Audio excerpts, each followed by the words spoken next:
Isang mapagpalang araw ang hatid namin sa inyong lahat. Dito lamang yan sa ating Valenzuela Facebook Live.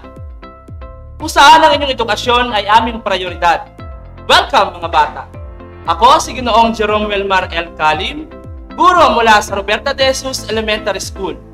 Ako ang inyong virtual guro sa MAPE Health Forum ngayong umaga. Halina't samahan niyo ako sa ating bagong aralin. Para sa inyong attendance, i-type lamang sa comment box ang inyong buong pangalan, baitang at pangkat, at ang pangalan ng inyong paaralan, kagaya ng nasa halimbawa.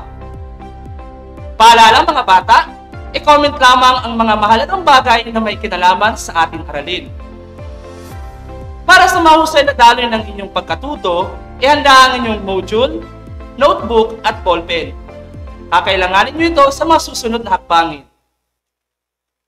Ang layunin natin sa araw na ito ay mula sa MELC o Most Essential Learning Competencies. Una, na ilalarawan ang mga paraan upang mapanatiling malinis at ligtas ang pagkain.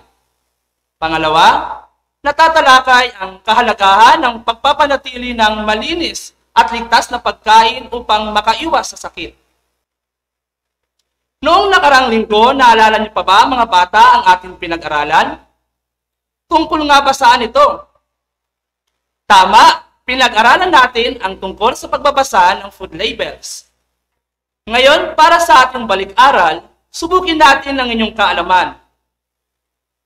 I-click ang masayang emoticon kung ang gawain ay tama at i-click ang malungkot na emoticon kung hindi. Meron kayong 5 segundo sa bawat katanungan. Para sa unang bilang, mahalaga ang pagbabasa ng food label ng anumang produkto bago ito kainin o inumin. At magsisimula ang inyong 5 segundo.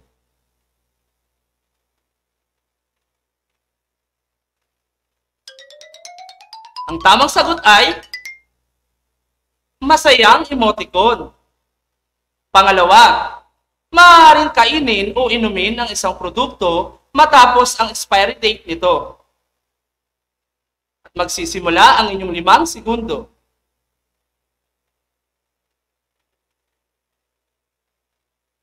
Ang tamang sagot ay malungkot na emoticon. Para sa pangatlo, isinasaad sa nutrition facts ang kumpletong listahan ng mga sustansyang makukuha sa produkto. Narito ang inyong 5 segundo.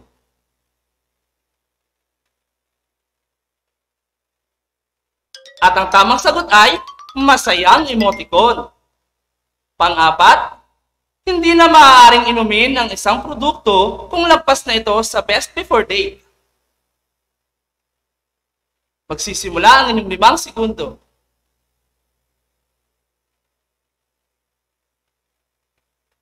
At ang tamang sagot ay masayang emoticon. Para sa panghuling bilang, ang pagbabasa ng food labels ay isang paraan upang makatipid ng pera. Magsisimula ang inyong 5 segundo.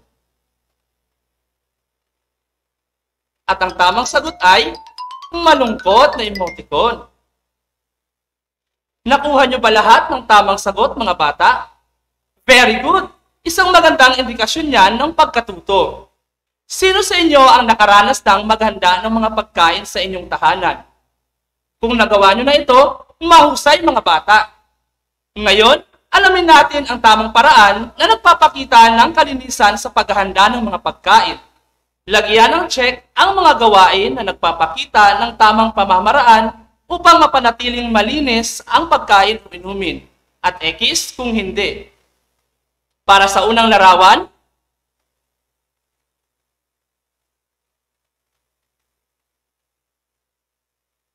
at ang tamang sagot ay check.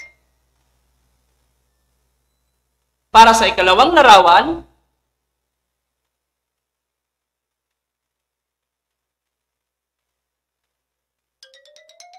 ang tamang sagot ay check. Ikatlong larawan.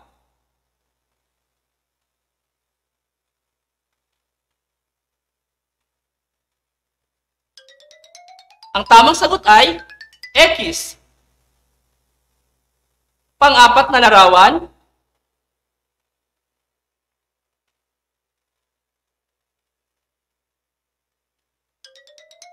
At ang tamang sagot ay check. Para sa panglimang larawan,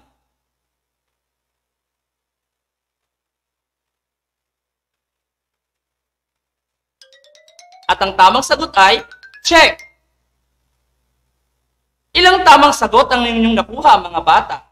Kung 5, wow! Very good kayong lahat. Kayo ba ay kumakain ng iba't ibang pagkain kagaya ng prutas, gulay, isda at karne? Alam niyo ba, mga bata, na ang mga pagkain ito ay nagpapalakas ng ating katawan? Ngunit, napapansin niyo ba kung ano ang ginagawa nila nanay at tatay pagkatapos mamili ng pagkain sa palengke? Ano ang ginagawa nila sa mga pinamili bago ito lutuin? Tama, mga bata.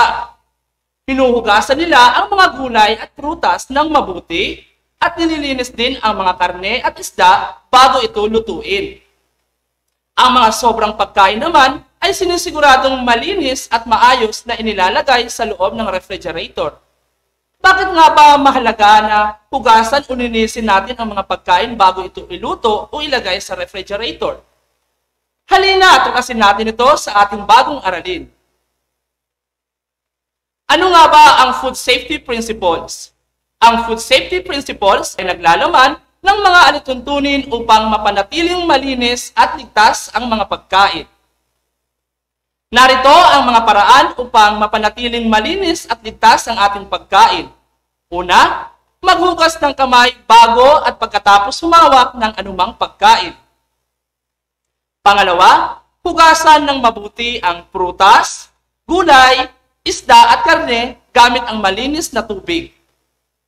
Pangatlo, siguraduhin malinis ang mga kagamitan na paglalagyan at paglulutuan ng mga pagkain.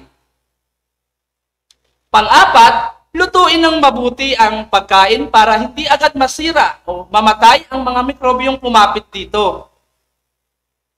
Pang-5, takpan ang mga pagkain upang hindi dapuan ng anumang insekto na maaaring magdala ng mikrobyo. At panghuli, ilagay ang mga tirang pagkain sa malinis na lalagyan at ilagay ito sa loob ng refrigerator. Kaya sa puntong ito, nais kong subukin ang inyong natutunan. Handa na ba kayo, mga bata? Simulan na natin. Isulat lamang ang tama kung wasto ang ipinapahayag ng bawat pangungusap at mali kung hindi. Para sa unang bilang, maghugas ng kamay bago maghanda ng pagkain. Tama o mali?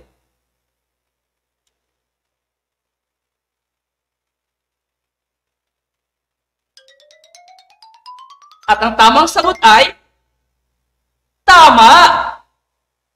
Pangalawa, ilagay ang pagkain sa refrigerator kung kinakailangan. Tama o mali?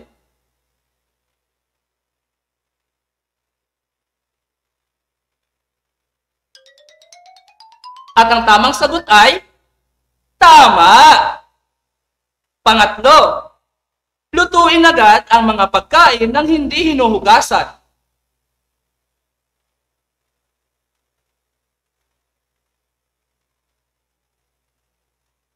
At ang sagot ay mali. Pang-apat, tiyaking malinis ang mga sangkap na gagamitin sa pagluluto. Tama o mali?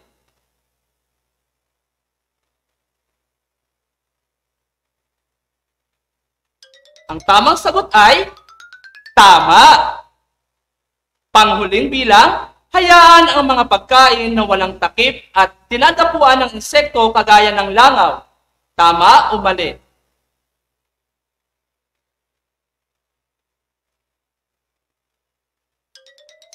At ang sagot ay mali. Nakuha niyo ba lahat ang tamang sagot, mga bata? Mahusay! Binabati ko kayong lahat. Mga bata, lagi nating tandaan, ang mga pagkain ay panatilihing malinis bago lutuin o kainin upang makaiwas sa sakit. At lutuin ng mabuti ang mga pagkain upang hindi agad masira at mamatay ang mga mikrobyong pumapit dito. Tiyakin din malinis ang mga kagamitan at lugar na pinaghahandaan ng ating pagkain. Ngayon, subukin natin muli ang inyong natutunan mga bata. Piliin lamang ang letra ng tamang sagot at isulat ito sa inyong mga notebook. Bibigyan ko kayo ng 5 segundo sa bawat bilang. Handa na ba kayo mga bata? Simulan na natin. Para sa unang bilang, alin sa sumusunod ang dapat mong gawin sa mga pinamiling gulay, prutas, isda at karne? A. Hayaan muna sa isang tabi ang mga pinamiling gulay, prutas, isda at karne. B.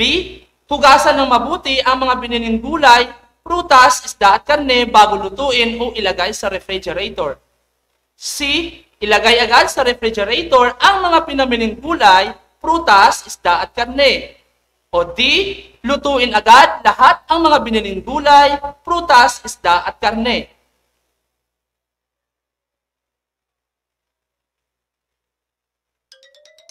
At ang tamang sagot ay letrang B. Hugasan ng mabuti ang mga biniling gulay, prutas, isda at karne bago lutuin o ilagay sa refrigerator. Pangalawa, sa paghahanda ng mga sangkap sa pagluluto, ano ang hindi dapat gawin? A. Linisin ang kusina. B. Ayusin ang mga sangkap. C. Hugasan ang mga sangkap. O D. Hayaang nakakalat ang mga sangkap sa kusina.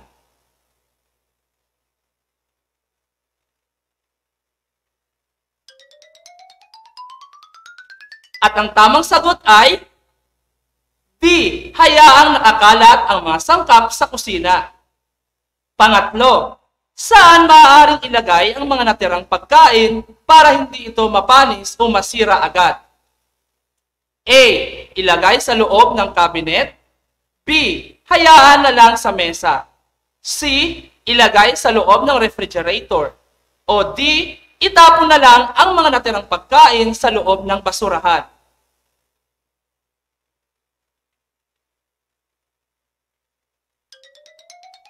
At ang tamang sagot ay C.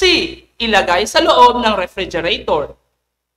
Pang-apat, ano ang maaaring mangyari kung hindi natin mapapanatiling malinis ang ating kinakain?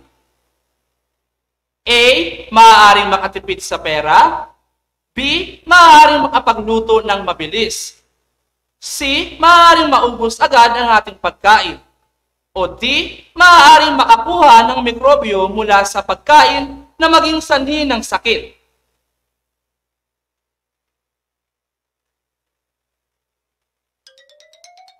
At ang tamang sagot ay D. Maaaring makakuha ng mikrobyo mula sa mga pagkain na maging sanhi ng sakit. Para sa panghuling bilang, sa paghahanda ng mga sangkap sa pagluluto, ano ang una mong dapat gawin bago ito ihalo sa niluluto? A. Ilagay ang mga sangkap sa isang tabi. B. Balatan agad ang mga sangkap. C. Ihalo agad ang mga sangkap. O D. Hugasan ng mabuti ang mga sangkap.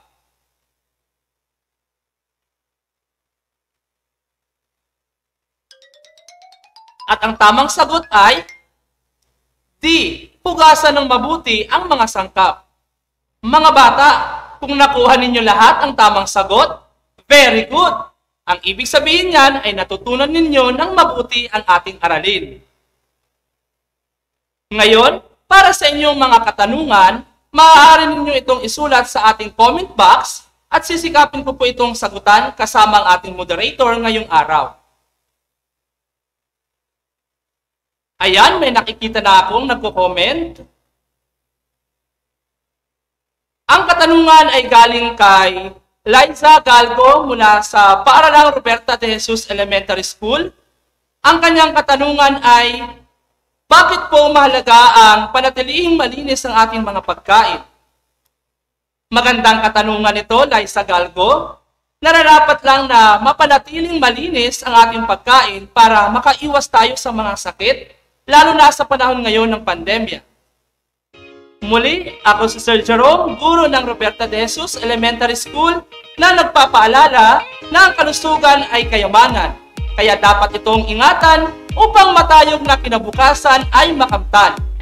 Hanggang sa muli mga bata, paalam!